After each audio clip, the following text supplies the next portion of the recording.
Okay, anyway guys, it's time to finally get working on this. We've got our piece in. There is film on both sides, so it still looks awful, but this is our actual acrylic two-way mirror. We've got our decal down here. We need to get this cleaned up, actually mount this in place. First thing I'm going to do is actually remove this whole bottom tray, and then we're going to actually mount this stuff.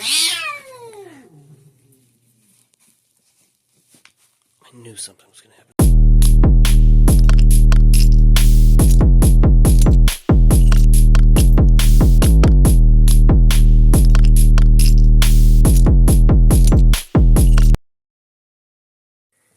It's alright.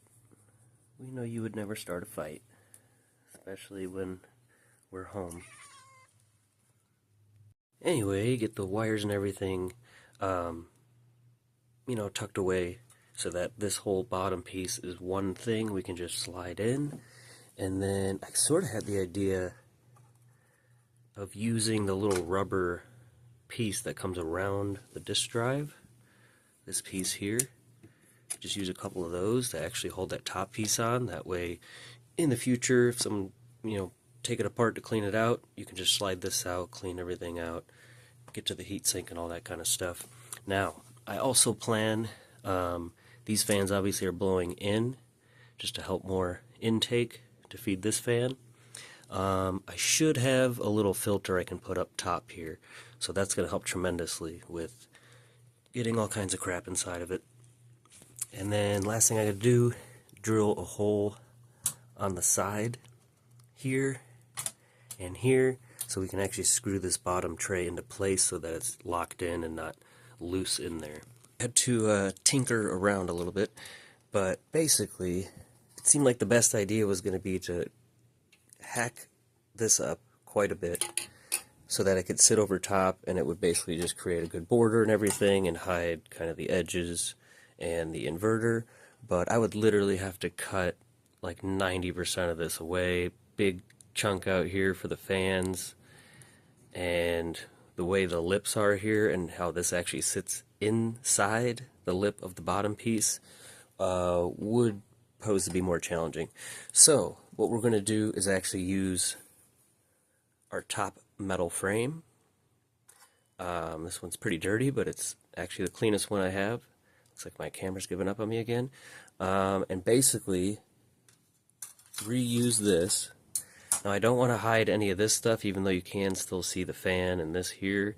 I still want this whole bottom section to not be covered. You can just see the whole fan tunnel and all that stuff. So we're going to probably cut this right in half. We'll just be left with the top half. And then basically we'll cut a window here that will line up perfectly with the edges of our infinity mirror, so it creates a really nice border there. Stop freezing up. And then obviously we'll just paint this whole thing like this, just a matte black or something, and that's going to hide, kind of the edges up front. That'll hide the top of the fans. Now these fans, I'm hoping, well, in testing, you can still see the fans creating the infinity mirror effect, which those will be on all the time. But then when you turn the infinity mirror on, it's going to actually fully have the effect. And then we can also keep this section on the back here just to hide where all of our wiring is. So that should really clean this up pretty nicely. So let me clean this up, get it cut, and then we will actually mount this stuff in place. This is basically how we will have it lined up. Now obviously an infinity mirror has a lot of variables depending on where you're putting the LEDs, how far away the two pieces are. The farther away they are, the farther away each reflection will be, obviously. Now, having it set up this way, just like this is obviously a glass mirror, so I'm not going to cut that. We want this to be on the inside to hide it, so this stuff is all pushed as far to that side as it can. Having said that, I cannot put the cathodes next to the mirror. They have to be partially on top. I could only do that to like one side if I wanted to, and then it would be a little lopsided. So they're both going to be sitting just on the edge of the mirror like this. It will leave a little bit of a gap here, but we can use that to hide some wiring if we need to. And then this will be partially over the inverter up to the very edge of this, and that makes it pretty much perfectly level there with the bottom mirror. And then, like I said, the fans will be right here, and we should have a filter on this side. We could probably put a little something along here so it's not blowing stuff in there, but the whole point is to not have this sealed off, because the fans are also helping cool the cold cathodes. Even though they're cold cathodes, they get very warm. So that's why we want that to be open. So let's get that stuff mounted. Still not sure exactly how I want to mount these to this. Probably use a combination of adhesive, maybe a little hot glue. I don't really want to use hot glue though on these things because they get pretty warm, but this one we can just use some double adhesive, stick this to the bottom piece. Same with this one. There we go. Cut it right here, just enough so it's still resting here and right here, so it's not wanting to kind of sag down. So once we get it fully in place, if we need to, we could just put a little dab of hot glue right there and there. Hot glue is awesome because it can hold stuff pretty well, especially something like this that's not going to be moved around. But if you need to, it comes off relatively easy. Just peel it off, especially if you do like one long bead or something, you can just peel it off and still take this right off and clean it out the inside. But I don't even know if we'll have to do that. I think this will still fit pretty snugly in the top half of the shell. And then obviously this whole side is still attached to the outer part of the metal frame. Now, stop freezing up. Let's go ahead and actually mount all of this stuff, get it ready. Same with this top piece. That way we can measure out exactly where we want to cut this window out. I'll have to see, hopefully I got enough either chrome or black trim that I like to put on the windows like we had on Tony Hawk to go around the border of what we cut out. And luckily we've got this hole right in the middle here where we can start our cut from the inside without having to go from the outside. That way I can just hopefully use some shears and get a clean cut, and then if we need to, go back and just kind of sand it off.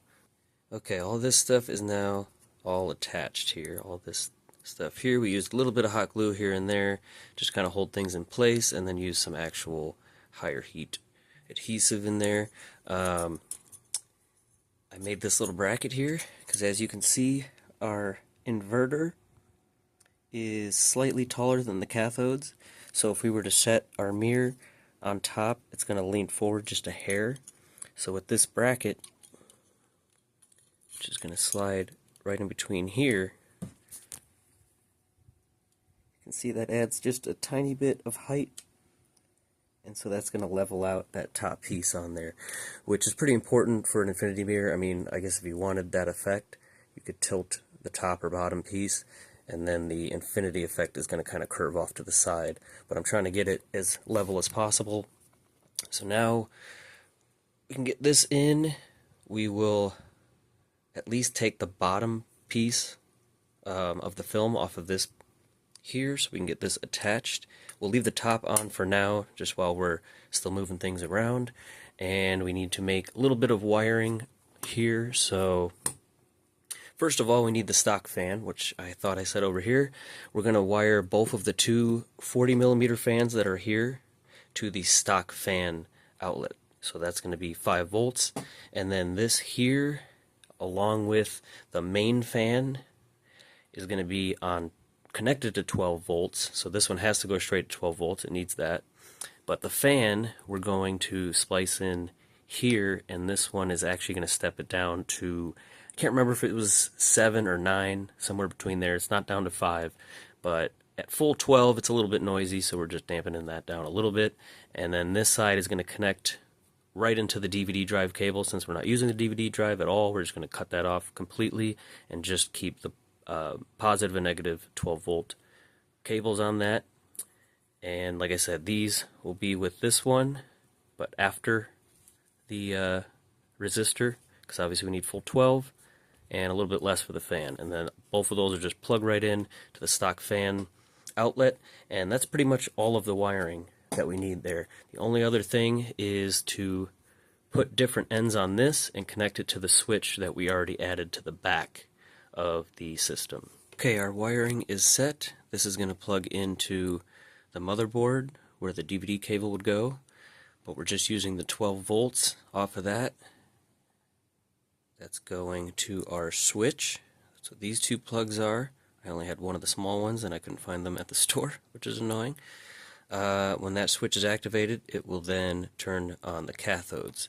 The other side of this is going through a resistor down to, I honestly don't know if it's a 7 or 9 volt, and that will plug into our main fan that's replacing the factory fans. And then on this side, we've got these two connected together, going to our factory fan plug-in. So this one is going to be about 5 volts, and then the DVD cable, boy, this camera, holy moly, is going to power this one and the cathodes. So let's put all that together and get the hardware to mount these and start putting it all together. Got all this stuff plugged in over here. This is still over here. All we got to do is plug these two things in to our switch. So I need to put the 2 screws in that hold this tray in place. We've got these fans mounted with some rubber washers in between, and they are not touching on the bottom or on the front. So it's kind of hovering in place here. Now these might be sticking out a little too much to initially set this in place. So we'll see about that. And that top piece I was talking about is giving me so much trouble. I'm not going to worry about that right now. We're just going to get this set in and at least fire it up and make sure everything's good. We also need to put our red ring of light on there.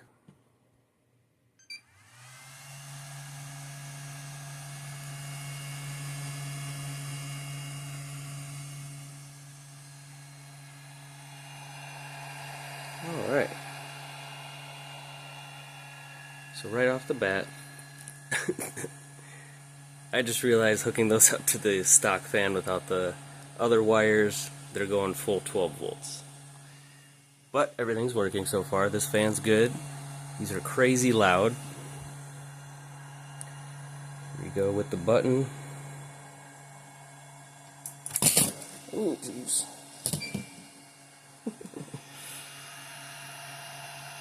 Still left the film on there for now. We'll take that off to see what that actually looks like in full effect, especially with the overhead light off. And make sure this doesn't keep falling. So, this probably isn't completely cured yet, but I had such a hard time trying to cut just the middle out several times, and so I ended up even starting with another piece. And so I ended up just going with the side here. Can't put it on right now because it's the Wi-Fi router's in the way, so let me put that on. So yeah, not exactly how I would have liked to go all the way around, but still have time to try and figure that out. I don't know, maybe I can cut the opposite out on the other side. I even bought some nice shears. The problem is it's thin enough where it'll kind of warp it once you're trying to go like around the corners and stuff. So yeah, I also wish I had kept it all the way out on the end, but there's kind of a vent there, like these pieces here, so it's kind of just not a full piece anyway. Maybe I could make the rest out of like plexiglass and paint that or something, but yeah, I don't know, we'll have to figure that out. And then obviously on the front here, a little bit of a rough edge. You can see where that mounting piece is for the top acrylic, but obviously that's right where we're going to have our front trim piece. And we're not using the pink one, we are using the gloss black. It's just going to match with all the other black accents on the front. Plus we're going to save that pink one for our white slim over there. And over here I'm going to have to trim these a little bit more as well. I don't necessarily need these on here, but the thread does stick out almost to the end of these anyway. And I'm just going to have to trim the top a little bit. Like the black piece inside here, otherwise the grill should still fit over it just fine. What else? I still want to, I think, swap the pink rubber feet for the black ones, and we'll put the black, or the pink ones on the black. That's these ones over here that we're going to be using on the white slim. Actually not black, sorry, we're going to put the white ones on there because we're doing all white and pink, no black. Anyway, final thing, I also went to use the controller and forgot I never actually put it in one of the new ones we got over here. So I'm going to have to do that, otherwise this is pretty much how the controller will look. Still debating if I want to keep the regular chrome front or if we want to actually use this one here that has the nice rotating D-pad. It's actually in pretty good condition, so let me know what you guys think on that. Otherwise, I like the idea here because we got the mirror in there nice and chrome. It does look super clean. Obviously underneath this plastic, I'm going to have to go back and clean it up. It also looks like it could use just a very slight, maybe microfiber, slight polish. There's a little bit of swirls and stuff on there, but that's pretty much it for now. Thank you guys for watching. I will turn it on one more time in the dark before I end the video.